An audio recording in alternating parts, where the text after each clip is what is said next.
Let's talk about something we've all seen, and maybe, just maybe, something we've all done. We're going to dive into the psychology of people who just never ask for help. It's a fascinating and often painful pattern that many of us recognize in others, and maybe even in ourselves. You know exactly who I'm talking about, right? You see them, they are absolutely buried, just drowning in work or stress. You can see it in their eyes. And you reach out, you offer a hand, and they put on this brave face, smile, and say, "Nope, I'm fine. I've got it." And hey, let's be honest for a second. As I described that person, did you feel a little seen? If that description hit a little too close to home, then you're in the right place. Because that reflex, that "I'm fine," it isn't just a personality quirk. It's a clue that there's something much, much deeper going on. So let's start peeling back the layers of this whole "I'm fine" thing. It's like a disguise, and most of us completely misread what it's hiding. We slap on these easy labels, but they almost never tell the real story. We see someone refusing help, and we think, wow, they're so prideful, or man, they are just incredibly stubborn. But what if it's not a character flaw at all? What if what we're actually seeing is a deeply learned survival strategy? It's not about being arrogant. It's a way to protect yourself from getting hurt again, a way to shield your very sense of self. Let's call it what it really is, an outdated survival code. Seriously, think of it like ancient software running on a brand new computer. Back in the day, that software was absolutely essential. It kept the system from crashing. But now it's just causing glitches and slowing everything down. So how does a code like this even get written? Well, it almost always starts when we're young. Picture this. A younger you reaches out for help, for comfort, for support, and you're dismissed or ignored. Your nervous system, which is this incredible pattern-finding machine, logs a very simple, very powerful rule. Okay, got it. Needing people equals disappointment or pain. So what do? You adapt. You become hyper-competent. You learn to handle everything yourself. And for a while, man, that strategy really works. And that whole process, that early experience, it creates something fundamental inside of you. Psychologists call it your first relationship blueprint. It's like the master plan that you unconsciously use to build every single relationship for the rest of your life. The official term for this blueprint is internal working models. It's a concept from a brilliant psychologist named John Bowlby.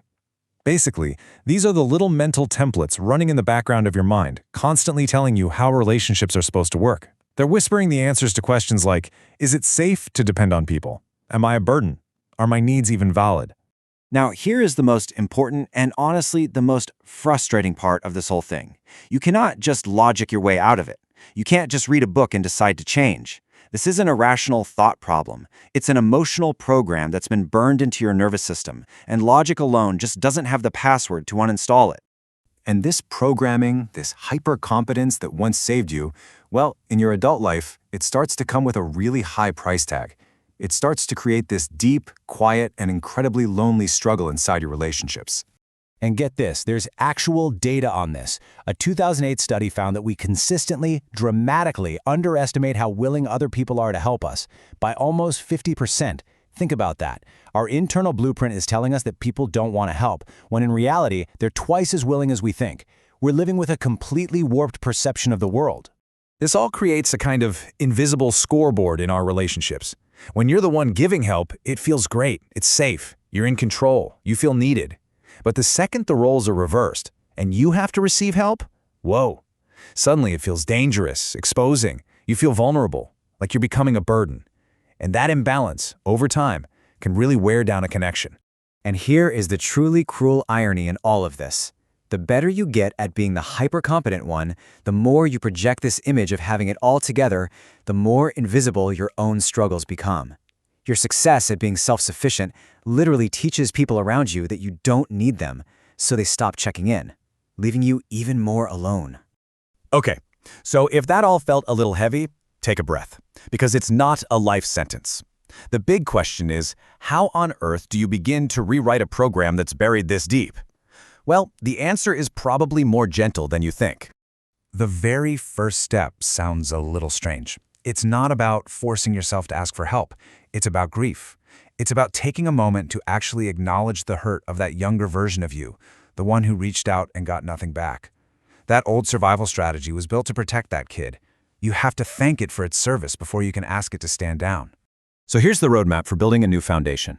After you've honored that past hurt, you start small, tiny. Ask for the smallest, most low-stakes favor you can think of. Then, step 3, the most important part, you just notice that you survived the experience. The sky didn't fall. And then, you do it again and again. Each time you ask and receive help, you're writing one new line of code, creating a new, positive experience that slowly but surely starts to overwrite the old one.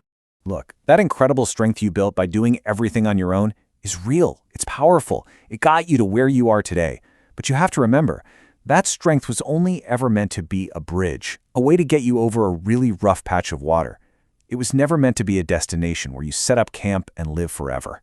Because the bottom line is, you weren't built to carry everything alone. None of us were. So the final question I want to leave you with is this. Who is in your life right now that would be so happy to show up for you if only they knew you needed them?